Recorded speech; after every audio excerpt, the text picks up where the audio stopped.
La valeur locative cadastrale est calculée par l'administration fiscale en tenant compte de 3 principaux éléments que nous allons détailler. Si on retient la superficie au sol du bien, quelle que soit la hauteur du plafond, à ne pas confondre avec la loi Carrez.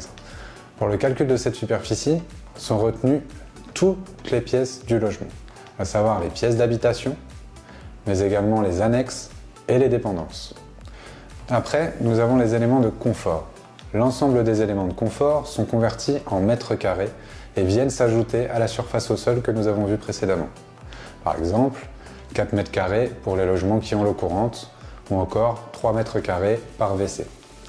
Et en dernier, vous avez la catégorie auquel appartient votre logement. Il en existe 8 au total, allant du logement insalubre au logement de haut standing. Chaque catégorie de logement correspond à un tarif au mètre carré qui est ajouté à la superficie du logement. L'addition de ces 3 principaux éléments vous confère la superficie nette pondérée. Une fois cette superficie pondérée obtenue, nous allons pouvoir calculer le revenu cadastral du bien en multipliant simplement cette superficie par la valeur locative cadastrale. La valeur locative cadastrale ainsi obtenue sert de base pour le calcul de la taxe foncière.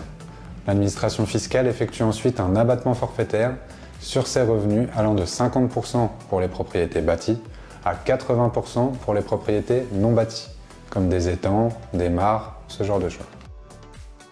La dernière étape résulte de l'application du taux forfaitaire des collectivités locales. Chaque année, l'administration fiscale révise la valeur locative cadastrale des logements et les communes révisent le taux d'imposition applicable. C'est pourquoi le montant de la taxe foncière varie d'une année à l'autre. Le calcul de la taxe foncière n'a pas changé depuis 1970. Il est prévu qu'aux alentours de 2026, ce calcul change. N'oubliez pas que l'administrateur de biens est le seul à défendre vos intérêts.